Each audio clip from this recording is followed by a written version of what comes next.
ഞാൻ ഉടമ്പടി എടുക്കാനുള്ള കൂടുതലായുള്ള കാരണം എന്ന് വെച്ചാൽ ഞാൻ ട്രിവാൻഡ്രത്ത് ഒരു കമ്പനിയുടെ ഉയർന്ന പോസ്റ്റിൽ ഞാൻ വർക്ക് ചെയ്യുമായിരുന്നു. അപ്പോൾ വർക്ക് ചെയ്യുന്ന സമയത്ത് പെട്ടെന്ന് എന്നോട് കമ്പനി പറഞ്ഞു നീ റിസൈൻ ഇടാനായിട്ട്. കാരണം കണ്ടിന്യൂസ് 4 years ഞാൻ അവിടെ ടോപ്പായിട്ടാണ് വർക്ക് ചെയ്തിട്ടുണ്ടായിരുന്നത്. എനിക്ക് വ്യക്തമായ കാരണങ്ങളൊന്നുമില്ല കമ്പനിക്ക്.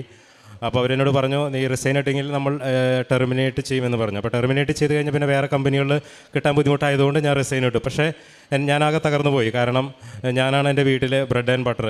അപ്പോൾ എൻ്റെ 2 മക്കളുണ്ട്. അവർ കുഞ്ഞു കുട്ടികളാണ്. അതുപോലെ ഭാര്യയാണെങ്കിൽ വർക്ക് ചെയ്യുന്നില്ല. അപ്പോൾ ഞാനാകെ വിഷമിച്ച് പോയി. എല്ലാ ദിവസവും നന്നായിട്ട് പ്രാർത്ഥിക്കുകയും എല്ലാ ദിവസവും കുർബാനയ്ക്ക് പോവുകയും ഒക്കെ ചെയ്യുമായിരുന്നു. നന്നായി പ്രാർത്ഥന. ഒരു തകർച്ച ഇവന് വന്നപ്പോൾ ഇതെന്താണ് ഇങ്ങനെയെന്നുള്ളതല്ല ഒരു പ്രചോദനം എനിക്ക് വന്നു. നീ കൃപാസനത്തിൽ പോ എന്ന് പറഞ്ഞു.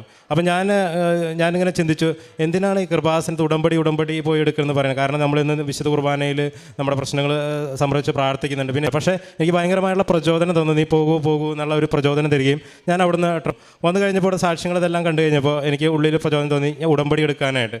ഞാനിങ്ങനെ ഉടമ്പടി എടുക്കാനായിട്ട് 2nd ഫ്ലോറിൽ ചെന്ന് കഴിഞ്ഞപ്പോൾ അവിടെ ഉടമ്പടി സാക്ഷ്യത്തെക്കുറിച്ച് ഉടമ്പടിയെക്കുറിച്ച് അച്ഛൻ പറയുന്നൊരു ക്ലാസ് കേട്ടു. അപ്പോൾ ക്ലാസ് കേട്ടപ്പോൾ എനിക്ക് മനസ്സിലായി, കാരണം ഇത് ഞാൻ ജീവിക്കേണ്ട ഒരു രീതിയാണ് എന്നെനിക്ക് മനസ്സിലായി. കാരണം ഉടമ്പടിയിൽ പറയുന്ന കാര്യങ്ങൾ, കാരുണ്യ പ്രവർത്തികളൊന്നും തന്നെ ഞാനൊന്നും ചെയ്യാറില്ല. കാരണം ഞാനെന്നും പ്രാർത്ഥിക്കുന്നുണ്ട്, പക്ഷേ ദൈവികമായിട്ടുള്ള കർത്താവിൻ്റെ ആ പറഞ്ഞ കാര്യങ്ങളൊന്നും ഞാൻ ചെയ്യുന്നില്ല എന്ന് എനിക്ക് വളരെ ബോധ്യമായി. എനിക്ക് ജോലി അതൊക്കെ വേണ്ട, പക്ഷേ എനിക്ക് ഈശോ കൂടുതലായിട്ട് അറിയണം എന്നാണ് ഞാൻ കൂടുതലായിട്ട് ആഗ്രഹിച്ചത് ഉടമ്പടി എടുക്കാനായിട്ട്. ഉടമ്പടി എടുക്കുന്ന സമയത്ത് തന്നെ അങ്ങനെ തീരുമാനിച്ച് കഴിഞ്ഞപ്പോൾ തന്നെ എനിക്കറിയില്ല 4 കമ്പനികളിൽ നിന്ന് എനിക്ക് കോള് വന്നു. പെട്ടെന്ന് 4 കമ്പനികളിൽ നിന്ന്.